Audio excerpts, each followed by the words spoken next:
In this video, I'll cover the very simple but important process of how to properly set up and install your helmet-mounted dual light flashlight onto a fire helmet. To begin with, there are three models of this light: the NSP 4650B, which is our original model, and our two new intrinsically safe models, the XPP 5466G and R. It doesn't matter which model you own, the installation is exactly the same for all three. These lights intentionally have tons of adjustment options. This level of adjustability allows you to have a completely customized setup on your specific helmet. That's something that no one else's light does. Please take note that if you're trying to move things around after you've installed this on your helmet, the light can come loose and may need to be retightened. Since no one wants to deal with that, this video will show you exactly how to set it up correctly the first time so you don't need to make adjustments while you're using it. In fact, the design is not intended to allow for adjustments while in use. So let's get it done correctly now.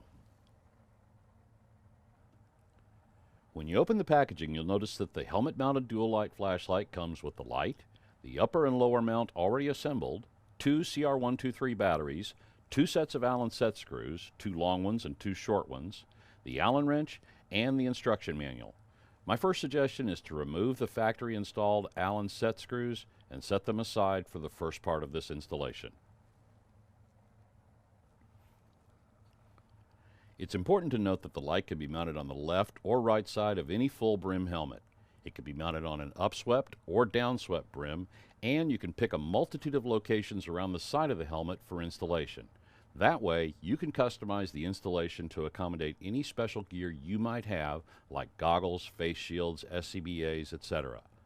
Once you've decided on the side of the helmet, let's place it on the brim and find the best location.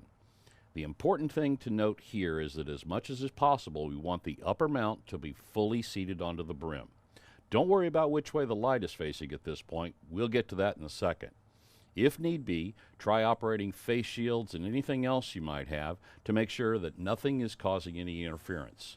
Once you decide on just the right spot, I like to mark that location temporarily with a piece of tape so I can find the exact same spot later when it's time to install the light. Now, let's address the alignment of the light. Clearly, we want the light to point in the natural direction of your eyes, basically straight ahead. To make changes to this angle, we'll need to first take off the upper mount assembly by fully loosening the cap head screw and separating the upper mount from the lower. Just remember to pay attention to how all of the hardware goes back on, because we're going to be putting it back together in just a second. Now that we have the upper assembly out of the way, we can loosen the alignment cap head screw and make whatever alignment adjustments we need to make to the lower. By the way, if you want to mount the light on the left side of the helmet like I'm doing, you simply turn the lower mount around 180 degrees and that will position the upper mount in the right orientation.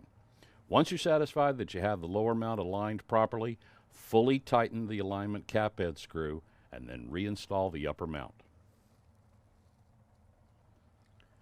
Now it's time to get the light on the helmet. As I mentioned a minute ago, there are two different sets of Allen set screws, long ones and short ones. In most cases, you can use the longer set, but the shorter set is there just in case they offer a better fit. With the screws started in each of the holes, place the light on the brim of the helmet until it's fully seated and then start tightening everything up. On an upswept brim, it can be a little harder to get the Allen wrench in there, but take your time and really make sure that these are as tight as is possible without damaging the brim of the helmet. One of the major benefits of the helmet-mounted dual light flashlight is the over-the-shoulder floodlight's ability to light up everything in front of you, including the ground at your feet. Key to using this is having the tilt angle of the light set up so that the light is pretty much straight up and down. So that's exactly what we're going to do. Once we've got it set, I'll tighten down on this really well because we don't want this to come loose. Once you have everything set up and locked down, you should be good to go. However, this would be a great time to try on all of your gear and make sure one more time that the light isn't going to interfere with anything. Clearly, if you need to make adjustments, now is the time. Just remember that once you're done, tighten everything down really well. I know I've said it before, but it's worth mentioning again. This light is not designed to be adjusted while you're wearing it. So take the time to use this video to get it set up correctly from the beginning. By the way, if you wish to use a blue thread locker, you certainly can. That may actually help keep the screws a little more secure.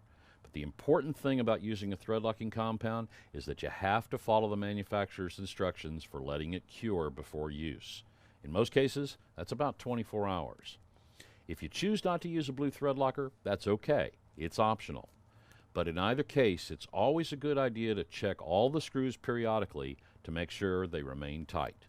If you have any tips or hints that you want to share, or if you have any questions or any additional assistance, please feel free to give us a call at 800-233-2155.